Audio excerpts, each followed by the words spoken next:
ლაიბნიცი თვლიდა, რომ მატერიის გარშე სივრცე არ არსებობს, იგივეს თვლიდა დეკარტი. და აი ამაზე იყო სწორედ კამათი, მაგრამ ეს მიდიოდა კამათი იმის შესახებ, ღმერთი რას წარმოადგენს, ხო, აი ეს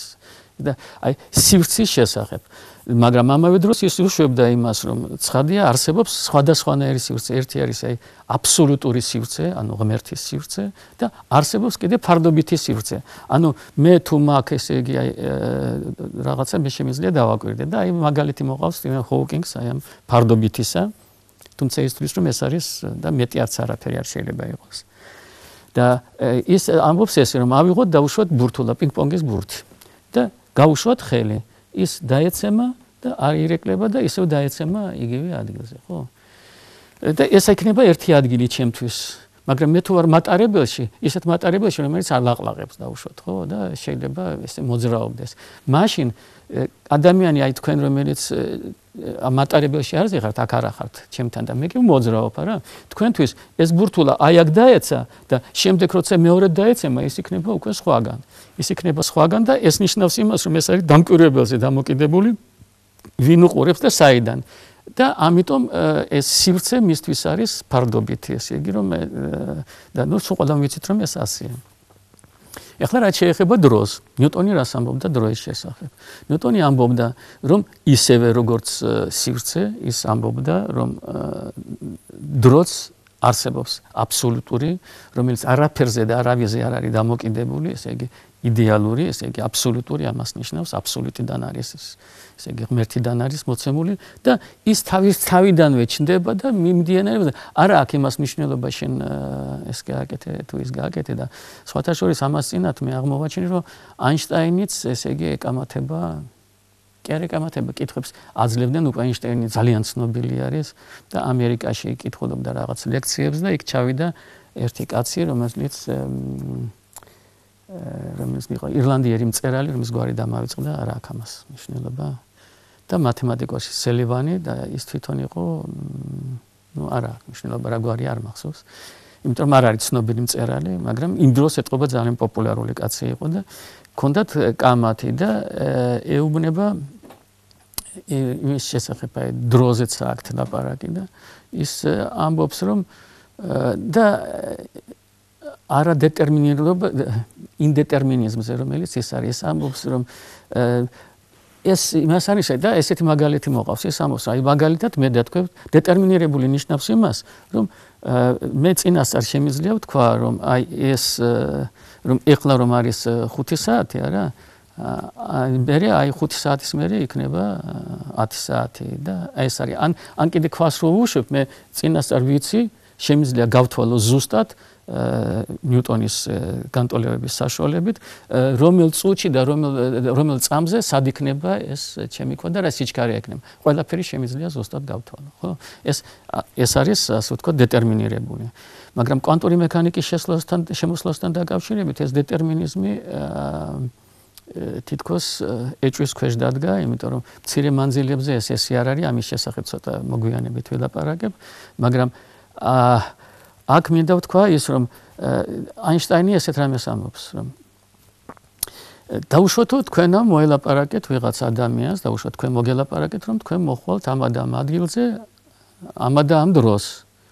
და თქვენ შეიძლება საერთოდაც არ მოხვიდეთ იქაო. მაგრამ ეს სულაც არ ნიშნავს, რომ დეტერმინიზმი არ არისო. იმიტომ რომ ის საათი მაინც დადგებაო. ეს უბრალოდ რის მიმართ არისო დეტერმინიზმი ამაზე ელაპარაკიო.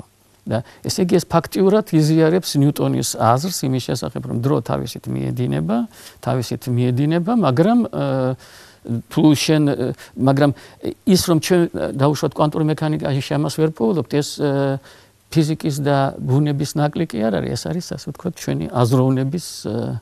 შეზღუდულობის შედეგი. ასე მიაჩნდა აინშტაინს თვითონ.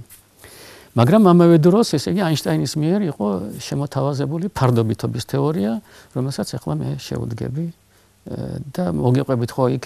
იდეალური ესე იგი აბსოლუტური დროის გარდა კიდე არის ფარდობითი დრო და ამ ფარდობით დროზე და ეს ჰოკინგი თulis რომ აი აინშტაინმა ამას დაუსვა ჯვარი რომ ამის მერე ესე იგი ფარდობითი დრო არსებობს მარტო და სხვა არაფერი მე პირადად ამას ვერ ხედავ და როგორც აი მე ჩემი მონაყოლიდან გაიგეთ არც აინშტაინი თვლიდა ამას მაგრამ ჰოკინგის თავისი აზრი აქვს და აქვს უფლება რომ იქონოს ეხლა მე ავდგები და მას ვიზამ შევეცდები აგიხსნათ რას წარმოადგენს ფარდობითობის თეორია ესე იგი ფარდობითობის თეორია შეიძლება იყოს ორი სახის არის ერთი ეხლა ჯერ პირველად ჩვენ ვილაპარაკებთ სპეციალური ფარდობითობის თეორიაზე და ეს მდგომარეობს შემდეგში ეს არის აი ესე მატარებლის მაგალითზე მოვიყვან ეს არის დაუშვათ რკინიგზა აქ ადგას ესე იგი რკინიგზის წინ აქ ადგას კაცი დაუშვათ აი ესეთი კაცი რომელსაც უჭირავს საათი საკუთარი საათი და ზომავს ტ-შტრიხ დროს ეხლა ვნახოთ მეორე აი და აქ კიდე მეორე კაცი არის აი ვაგონში ამ ვაგონში და აქედან ესე იგი ის უშვებს სინათლის სიჩქარეს სინათლეს უშვებს ხო სინათლეს უშვებს აქედან და სინათლე აი პლანკის მერე შეიძლება წარმოვიდგინოთ როგორც ნაწილაკები როგორც ნაწილაკები ამაზეც თუ დრო მომრჩება მე ცოტა ხნის მერე ვილაპარაკებ და ეს მატარებელი თავისით მოძრაობს აქ რაღაცა V სიჩქარით სინათლის სიჩქარე მოძრაობს C სიჩქარით ხოლოდ და ეს სინათლის სიჩქარე არის აბსოლუტურად ზუსტი ეს არის საკვირველი ფენომენი არის და აი ცოტა უნდა გავჩერდე და ამაზე ვილაპარაკო რომ იყო ესეთი კაცი მაიკელსონი რომელიც იყო ებრაელი აი ამ რუსეთის იმპერიიდან წასული ჯერ კიდევ ბავშვობაში ან საერთოდაც იქ გაჩნდა ამერიკაში წავიდნენ მისი მშობლები გაექცნენ რევოლუციას და ასე შემდეგ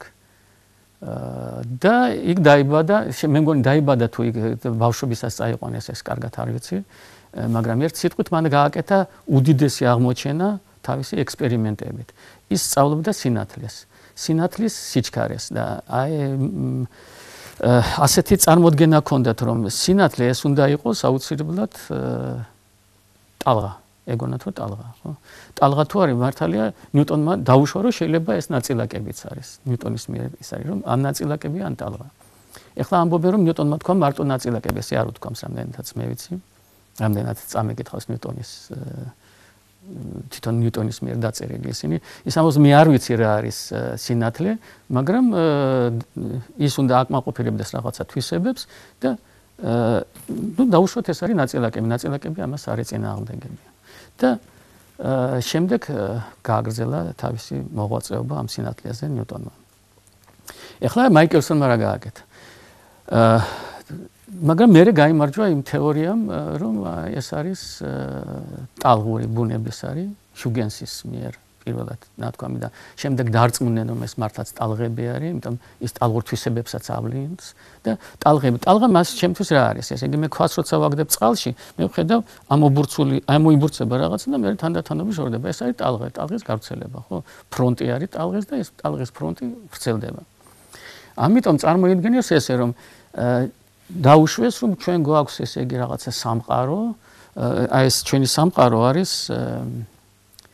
მოცული რომ ჩვენი სამყარო არის ჩაფლული აი ამ ეთერში ეთერი არის ისეთი ნივთიერება რომელსაც არც სუნი აქვს არც ხელით ვერ შეიგრძნობ და ერთადერთი დანიშნულება მისი ის არის რომ აი ამ გარემოში დაიწყოს მოძრაობა რომ მოძრაობდეს ეს ტალღა რომელსაც ჩვენ სინათლეს ვეძახით იმიტომ რომ ჩვენ ვიცით რომ ჩვენსა და დაუშვათ შორეულ ვარსკვლავს შორის საიდანაც ჩვენ მოგდის სინათლე იქ თითქოს ვაკუუმია და ამიტომ ჩვენ შევეცადეთ ამის ასე ვთქვათ როგორღაც ჩვენ წარმოდგენებამდე დაეყვანათ ეს